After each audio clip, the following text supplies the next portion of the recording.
और पिछले 120 सालों से धर्म के आधार पर दंगे चल रहे हैं। आज के समय में मुझे नहीं पता भारत में डेमोक्रेसी क्या होगी, कल रहेगी नहीं रहेगी। उनकी भी पहचान कीजिए, कौन लोग हैं जो धर्म के नाम पर गोलबंद है, कौन लोग हैं जो धर्म के नाम पर राजनीति करते हैं। और उनकी भी पहचान कीजिए जो कौन लोग हैं जो इस देश में जातिवाद बनाए हुए हैं और जो जाति की मलाई खा रहे हैं और उस पर बात भी नहीं करते हैं।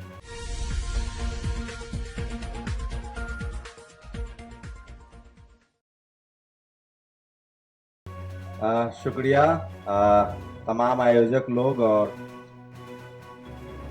जो भी लोग हैं, जो लोग पिछली बार भी जिन्होंने इतनी मेहनत की, संसाधन जुटाया और समाज के लिए उनकी जो तकलीफें हैं, इस देश के लिए जो तकलीफें हैं, इस देश को जो मजबूत देश बनाना चाहते हैं, उसी कड़ी में सब आयोजन हो रहा है। और सबसे ज़्यादा शुक्रिया उन लोगों का जो उस तरफ बैठे, उनके लिए एक बार ताली बजा दीजिए मंच के लोग। जो लोग कुर्सियों पर बैठे हैं, मेरी गुजारिश है मंच पर बैठे हुए लोगों से कि उनके लिए, जो दर्शक दीर्घा में, उनके लिए ताली बजा दीजिए। देखिए, मेरी उम्र ज़्यादा नहीं है, मैं काम भी बहुत कम दिनों से कर रहा हूं, लेकिन मैं एक खास बात कहना चाहता हूं आप लोगों से। ये देश 2000 सालों से जातियों में बटा हुआ देश है। कोई ऐसी कम्युनिटी नहीं है जहां जाति नहीं है, लेकिन उस कम्युनिटी के जो जातिवादी लोग हैं वो इतने शातिर हैं, इतने होशियार हैं कि उन्होंने अपने ही समाज के लोगों को धर्म के आडंबर में घेर रखा है। और कोई ऐसा कम्युनिटी नहीं है, कोई ऐसा समाज नहीं है जिसका ऊपरी वाला तबका जो है वो नीचे वाले तबके का शोषण नहीं कर रहा है। तो मुझे लगता है कि मैंने जो निष्कर्ष निकाला है कि इस दौर में 2000 सालों का भारत में जाति का इतिहास है और पिछले 120 सालों से धर्म के आधार पर दंगे चल रहे हैं। अब आप लोगों को तय करना है कि इस देश की जो सबसे बड़ी बीमारी है वो जातिवाद की बीमारी है या सांप्रदायिकता की बीमारी है। आज के समय में दोनों बीमारी बहुत जरूरी है, सांप्रदायिकता भी है और जातिवाद भी है। अब सवाल है कि ये दूर कैसे होगा। मेरा जो आकलन है, मेरा जो अनुमान है, मैं जो समझ पाया हूं कि इस देश में हर आदमी अपनी जाति और अपने धर्म के हिसाब से जब सोच रहा है, तो मैं इस देश के तमाम धर्म और जाति के लोगों से गुजारिश कर रहा हूं कि आप कुछ मत कीजिए, एक काम जरूर कीजिए। अपने बच्चों को किसी भी कीमत पर पढ़ाइए, अपने लिए संसाधन जुटाइए, और जिस दिन आप पढ़ लिख जाएंगे, संसाधन जुटा लेंगे, आपको जातिवाद और धार्मिक कट्टरता, संप्रदायवाद, ये दोनों समझ में आने लगेगा। आज के समय में मुझे नहीं पता भारत में डेमोक्रेसी क्या होगी, कल रहेगी नहीं रहेगी। दुनिया के बहुत सारे देश है जहां डेमोक्रेसी नहीं है। चीन में भी डेमोक्रेसी नहीं है, नॉर्थ कोरिया में भी डेमोक्रेसी नहीं है।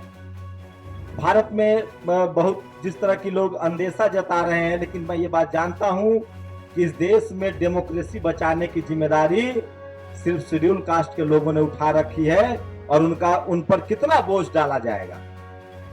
सामाजिक बदलाव की जिम्मेदारी, डेमोक्रेसी बचाने की जिम्मेदारी बाबा साहब ने संविधान दिया, उनके वंशजों ने बड़ी लड़ाई लड़ी है।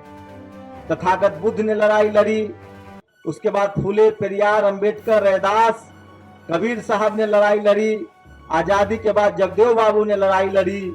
उन लोगों की पहचान कीजिए जो अपने जाति को लेकर बैठे हुए हैं, और उससे भी ज्यादा खतरनाक है जो अपने धर्म को लेकर बैठे हुए हैं।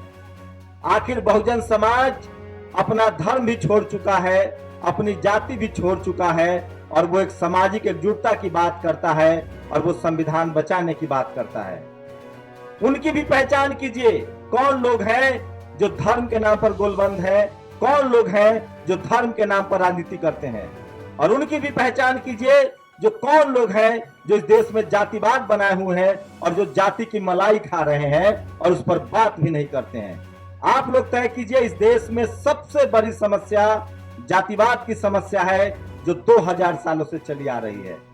1920 के आसपास इस देश में धार्मिक सांप्रदायिकरण का खेल शुरू हुआ है। वो भी उन्हीं लोगों ने खेल शुरू किया जो लोग जाति के नाम पर मजे मार रहे थे।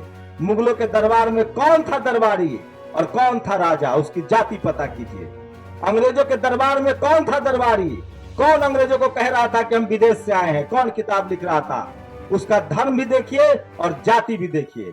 और इस देश का जो 97%, चाहे वो किसी समाज का हो, किसी धर्म का हो, किसी जाति का हो, वो शोषित है, पीड़ित है, वंचित है, और उसमें उसके अपने ही समाज, अपनी ही जाति और अपने ही धर्म के लोगों का हाथ है, जो उसको समझने नहीं दे रहा है।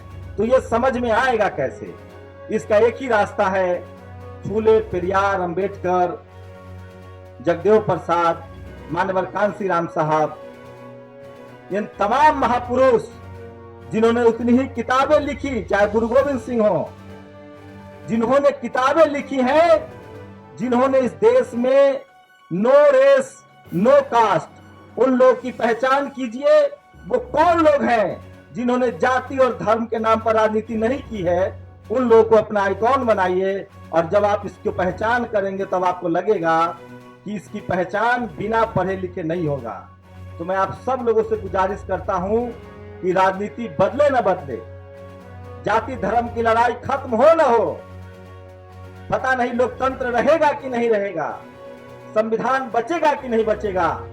एक काम हम लोग कर सकते हैं इंडिविजुअल, अपने बच्चों को पढ़ाइए, अपने बच्चों का पेट काट कर पढ़ाइए, उनके भविष्य के लिए सोचिए, संभव हो तो दुनिया के किसी देश में भेजिए, लेकिन उनको पढ़ाइए और किसी बहकावे में मत आइए। न जाति के बहकावे में आइए, न धर्म के बहकावे में आइए। ये इतिहास गवाह है कि जिन लोगों ने एजुकेशन, व्यापार का रास्ता अपनाया है, वही जीवन में खुशहाल है और वही पॉलिटिकल पार्टी में सफल हो रहे हैं, वही धार्मिक रूप से भी उनको सम्मान मिल रहा है। तो एक लक्ष्य तय करे, और खासकर बहुजन समाज के लोग ही गरीब हैं, SC ST OBC के लोग गरीब हैं, वो किसी भी कीमत पर। अब एक बात गौर कर लीजिए, इस देश में कोई भी कम्युनिटी हो, कोई भी धर्म हो, SC ST OBC उसमें है। क्रिश्चियन में भी शेड्यूल ट्राइब है, मुसलमान में भी OBC है। मुसलमान में OBC कह रहा हूं, ध्यान से सुनिए जो सुनना चाहते हैं। SC ST OBC कह रहा हूं मैं। चाहे वो सिख समाज हो, वहां भी OBC है, SC है, मुसलमान हो वहां भी OBC है, और हिंदू हो वहां भी SC ST OBC है। मैं इन लोगों से, खासकर SC ST OBC के लोगों से कहता हूं कि जाति और धर्म के इस जाल से निकलिए, अपने बच्चों को पढ़ाइए, और जब आप पढ़ाएंगे तो आपको पता चलेगा कि जो आपको धर्म की चाशनी में डुबो रहा है वही आपका शोषक तो नहीं है। और इसको समझने के लिए आपको पढ़ना लिखना पड़ेगा। इसलिए संत गाडगे जी ने कहा है कि पेट काट कर, कम खाकर, किसी भी कीमत पर और कहीं मत पैसा दो, अपने बच्चों को पढ़ाओ लिखाओ, उसी में आपका मुक्ति का मार्ग है। शुक्रिया।